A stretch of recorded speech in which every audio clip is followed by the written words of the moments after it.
উত্তৰ চেংনৈ গোপাল মন্দিৰৰ সোণালী জয়ন্তী বৰ্ষ উদযাপন লগতে চতুৰ্থ বাৰ্ষিক ৰাজহুৱা সভা দুদিনীয়া কাৰ্যসূচীৰে আজিৰ পৰা আৰম্ভ হয়।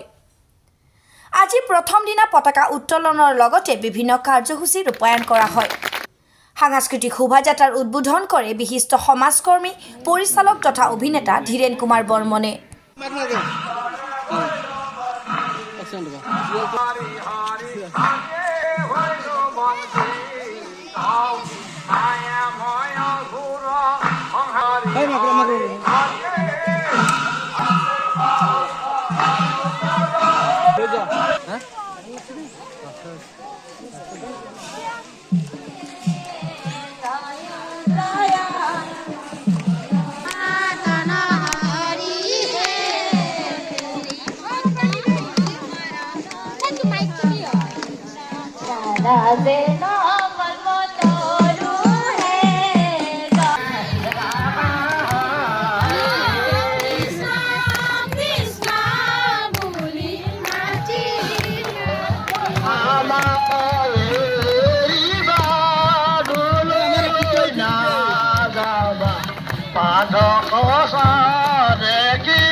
जी महिमा या तात्पर्य मैं आमार আজি নামাচাৰ্য मोर श्रद्धार उर्मा কলিতাৰ দেৱৰ পৰা মই অলপ শিকিছোঁ। মই এইখিনি ক'বলৈ বিচাৰিছোঁ যে এই বন্তি গছি চাৰিটা বস্তু জ্ঞানক বুজায়, তাৰপিছত এডাল কলিতা সংযোগ কৰা হয়, আত্মাক বুজায়। মই এইখিনি কাম হ'ব। মই নমস্কাৰ। উত্তৰ চেংনৈ ৰাজহুৱা সভাৰ আজি মোক এই অঞ্চলবাসী ৰাইজে নিমন্ত্ৰণ কৰি আনিছিল। মই সাংস্কৃতিক আৰু ধৰ্মীয় শোভাযাত্ৰা ইতিমধ্যে উদ্বোধন কৰিলোঁ।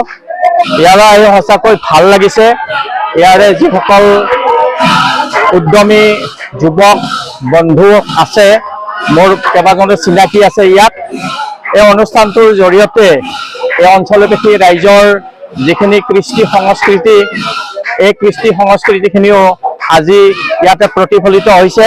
খুব ভাল এটা শোভাযাত্ৰা মই আনুষ্ঠানিকভাৱে উদ্বোধন কৰিলোঁ। খুব ভাল লাগিল। গতিকে আগলৈ যাতে এই অঞ্চলৰ সমূহ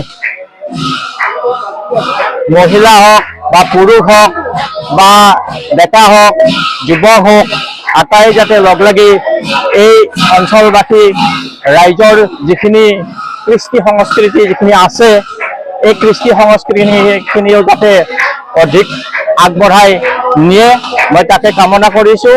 আৰু এই যিটো মন্দিৰ আছে ইয়াত হৰি মন্দিৰ যিটো আছে, হৰি মন্দিৰৰো মই উত্তৰ কামনা কৰিছোঁ। শেষত এই অঞ্চলৰ সমূহ ধৰ্মপ্ৰাণ ৰাইজক মোৰ তৰফৰ পৰা আন্তৰিক ধন্যবাদ ও কৃতজ্ঞতা প্ৰকাশ কৰিছোঁ। আৰু মোক ইয়ালৈ মাতি আনি যিখিনি মৰম চেনেহ যাচিলে সকলোকে মই আন্তৰিক ধন্যবাদ কৃতজ্ঞতা প্ৰকাশ কৰিছোঁ। আৰু এই অঞ্চলবাসী ৰাইজৰ সকলোৰে মংগল কামনা কৰিছোঁ, যাতে এই অঞ্চলবাসী ৰাইজক এই অনুষ্ঠানটোৰ জৰিয়তে যাতে সকলোকে শক্তি দিয়ে, সাহস দিয়ে, কৰ্মপ্ৰেৰণা যোগায়। এই অঞ্চলবাসী ৰাইজৰ যাতে ঐক্যৰ শান্তিৰ এনাজৰীডাল যাতে অধিক মজবুত কৰি ৰাখে, মই তাকে কামনা কৰি মোৰ এই কথাখিনি ইমানতে সামৰণি মাৰিছোঁ। আমি এই চতুৰ্থ বাৰ্ষিক সভা আমাৰ মন্দিৰ প্ৰতিষ্ঠা হোৱাৰ আজি 50 বছৰ হ'ল। আমি সোণালী জয়ন্তী এইবাৰ পালন কৰিছোঁ। আৰু এই শোভাযাত্ৰা, এই সোণালী জয়ন্তী উপলক্ষে আমি শোভাযাত্ৰা আয়োজন কৰিছিলোঁ। এই শোভাযাত্ৰাত আমাৰ সমগ্ৰ এই দাবোনবাসী উত্তৰ চেংনৈ গোপাল মন্দিৰৰ লগত জড়িত গোটেইখিনি আমাৰ ভক্তবান ৰাইজে আমাক মানে অংশগ্ৰহণ কৰিছে। গতিকে আমি প্ৰতি বছৰে আমি এনাই যুগল পাঠ কৰোঁ। এইবাৰ 50 বছৰ হোৱা উপলক্ষে আমি সভা অনুষ্ঠিত কৰিছোঁ। আৰু প্ৰতি বছৰে আমি পাঠক মাতোৱেই, মেইনলি আমি পাঠক মাতোৱেই। এইবাৰ আমাৰ দুগৰাকী পাঠিকা আমি নিমন্ত্ৰণ কৰিছোঁ। তেখেতসকলক আমি নিমন্ত্ৰণ কৰি আনিছোঁ। আমাৰ অৱশ্যে এই ক্ষেত্ৰত আমাৰ মন্দিৰ কমিটিৰ বাহিৰেও আমাৰ গাঁৱৰ যিখিনি আমাৰ ভক্তপ্ৰাণ ৰাইজ আছে সেই ভক্তপ্ৰাণ ৰাইজখিনি আমাক পাঠক দান কৰিছে। তেখেতসকলক আমি ধন্যবাদ জনাইছোঁ আপোনালোকৰ সন্মুখত।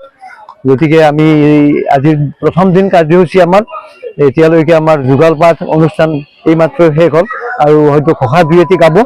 গতিকে ইয়াৰ পিছত আমাৰ মহাপ্ৰসাদ বিতৰণ হ'ব। তাৰপিছত আমাৰ সন্ধিয়াৰ আমাৰ পাঠক দুগৰাকী পাঠক আমি পাঠিকাক নিমন্ত্ৰণ কৰি আনিছোঁ। তেখেতসকল আহিব, আমি পাঠক উপভোগ কৰিম। আজি যিমানে নাম আছে আৰু আমি যিহেতু দিহানাম প্ৰতিযোগিতা আমি কৰিছোঁ আৰু তাৰোপৰি ডেন্স প্ৰতিযোগিতা কৰিছোঁ আৰু বিভিন্ন সময়ত সেই প্ৰতিযোগিতাসমূহ আমি অনুষ্ঠিত কৰিম কালি দিনটোৰ ভিতৰত।